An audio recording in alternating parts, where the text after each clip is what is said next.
Welcome back, everyone. This is a bit of a different bike ride for this month. In the car right now, in a Tesla actually, so hopefully doing our small part to cut down on our carbon emissions with Dr. Jon Brockopp, Penn State faculty member, who is also one of the founders of Pennsylvania Interfaith Power and Light and the founder of the PA-IPL bike trip. And I think it was 2011? 2011. Well, you're certainly to blame for my involvement in PA-IPL. I think one of our first meetings, the first time we met, in fact, I think you said, "Oh, you ride your bike. Do you know that I ride my bike every spring to Washington, D.C.?" And for many years, that was the May PA-IPL fundraiser, was a small group of interfaith folks concerned and committed to a cleaner environment would ride 200 miles from State College to Washington, D.C. Was it just you the first year? Or? No, I had two intrepid co-bikers, and so the three of us also, we did not have a good plan, and it ended up we had one day that was a killer 75 mile day. So it was a bit of a disaster. It was a total adventure, but we made it and improved every year since then. Yeah, and something you wanted to keep doing too. Like, what was it about that initial ride that had a brutal day that made you think something I want to do again?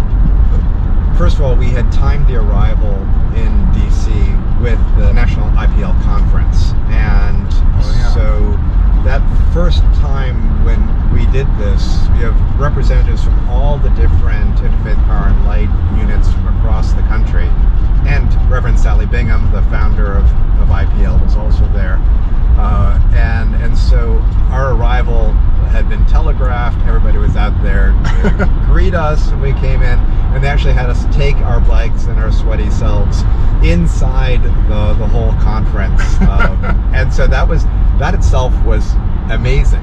Yeah, we were talking a little bit here earlier today about the size it became. 2017 or 2018 maybe, we began a Philadelphia to DC ride with Rabbi Nathan Martin, who we're actually going to be meeting up with here later today to do some riding.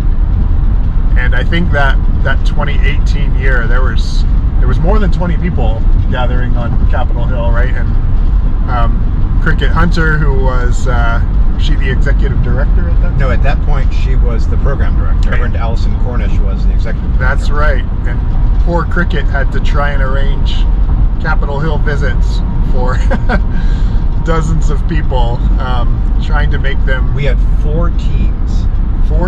We had four tems covering a large delegation, but it was it was amazingly well organized. But it did, almost break. It almost broke Cricket. Yeah. I think in most of those trips we would get to just about every Pennsylvania congressional representative's office, which is, and the two senators, an incredible feat in itself to do all that. And, so that first year we did this, right? That was, here are the three of us, and Cricket met us at that point in DC. So we were just one delegation going around to these different congressional offices, but they did not know what to make of people arriving on their bicycles from Pennsylvania. Central Pennsylvania. Yeah, that just it was a real eye-opener. People even said we have a lot of environmentalists coming in, but they fly in on their planes from California, and you guys rode your bikes here, and that means something. So these actually staffers for whom almost nothing means anything anymore, right? Yeah. That was impressive. But then by the time we get to 2018, they were ready for us. They knew it, like, oh, you're the group that rides it on your bicycles. Yeah. So it was a wonderful, well-known entity at that point, and we could really begin our conversation with that long history of we come every year. Yeah. This is who we are. All right, so we have started pedaling. Thank you for following the journey. John and I found Nathan and Mike, and we're ready for a day in the saddle. Poor Nathan is hiking 100 miles this month, and he is very graciously offered to bike along with us here for a portion of May. So you're doing double duty here. But whether you're walking or biking, we're glad you're along for the ride. And even if you're doing neither of those but contributing to PA-IPL, thank you so much for your support and care for creation and for our planet. Look at the Phoenix there in Phoenixville. Turned on my motor for the first time. Oh, wow. Yeah, I was getting my work in. My motor's not working. Yeah, I tried turning I don't know. You have some spite too against the lies about the length of this trip too. It always hurts my motor when... Oh yes, thank you. I haven't complained about that for 5 minutes. So thank you, Ben. I'll complain about it again. Permission to present. I'm glad you stayed when I started a family too. So my first grandchild, we're going to be in my I think they couldn't pipe that loud. Blaze the trail to try and get around some significant construction. We will see what price we pay, whether we're covered with thorns or poison ivy or punctured tires. This might be a very different ride than we were anticipating. Somehow, I think we have done it. Survived and lived to tell the tale of getting over this industrial pipeline here. It is very inconveniently blocking the Schuylkill River Trail. We made it, and we brought another good soul along for the journey. One of these days, I want to do that. We heard about it from this priest. Yeah, Oh, yeah. Interfaith Power and Light. That's it. The calendar suggestion today is to think about a local environmental issue. We have a number in central Pennsylvania. But the thing that I immediately thought of was the tension between being on top of incredible gravel water filtration natural resource and the pressure to develop over top of that. We've had some protests in our community, and some compromises have been made. We still have lots of natural spaces, and hopefully our aquifers are in good shape, but it continues to be this real tension of how do we handle a growing population and protect some of the things that are important to a community like ours. I encourage you to consider what's important in your local context here on this day of the trip. Cooling towers 4, are they nuclear? Nuclear power plant. Yep. Some good clean energy over there, right? Absolutely. As long as they ship it out to Utah. Put the PA-IPL logo on the side of the nuclear cooling towers. Nuclear sponsorship. Yeah. Made it to Pottstown, exploring this little slice of southeastern PA. A bike lane, even though it's a bit of a rough road. Sly Fox is our destination, but as you can see from the sign, Good idea. closed for recovering from a goat race yesterday. Onward. These are the faces of hungry cyclists who've gone too far. Yeah. Yeah, French fries on a pizza situation here.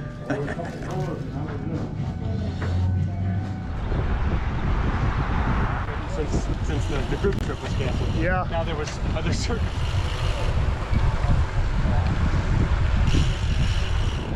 Yeah.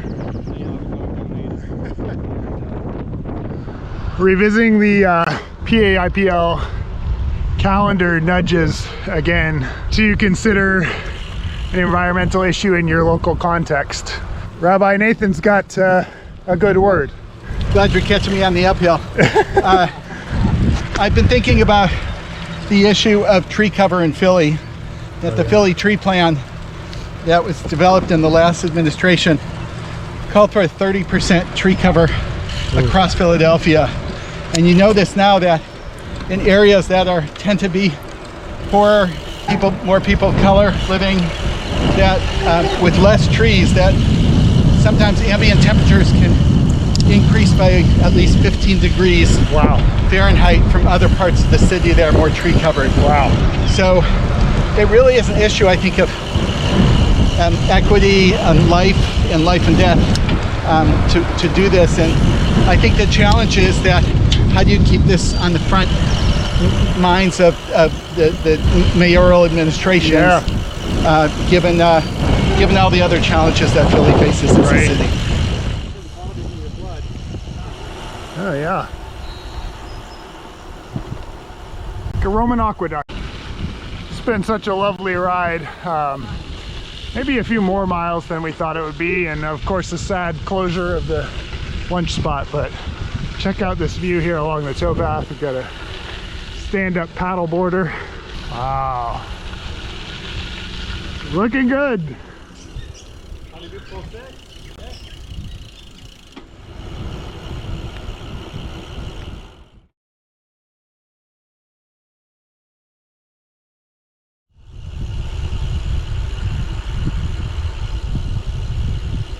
My first ride was 2015, and 2015 to 2019, even that short time frame, I noticed a bit of a pivot on Capitol Hill, even from how environmentalists were received, even in more conservative offices. A bit more acknowledgement that the climate was actually changing, a bit more awareness that something human involvement might be part of this, and perhaps something might need to be done, and a bit more receptivity, I think, to listening to people of faith who care about this sort of thing. And I think, first of all, yes, the faith voice is always heard differently, and it's very meaningful, especially when we have actual ordained ministers like yourself being a part of that. That just means something to the delegation. Also, half of the Pennsylvania delegation is Catholic, and their commitments with the Pope speaking from the pulpit about climate change, that made a big difference. And they, even if they didn't agree, they had to listen in a way that they hadn't before.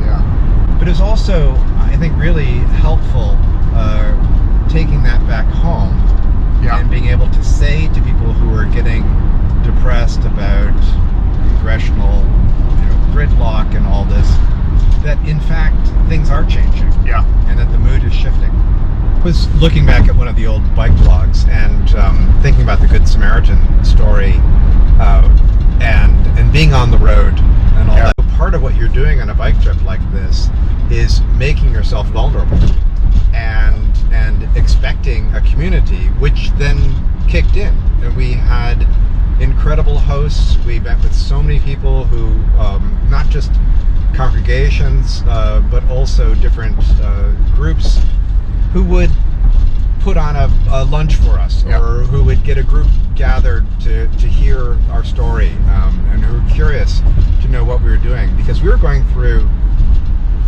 south central Pennsylvania, which is Scott Perry's district right now is about as conservative as you get in Pennsylvania, and talking about climate change. So people were curious.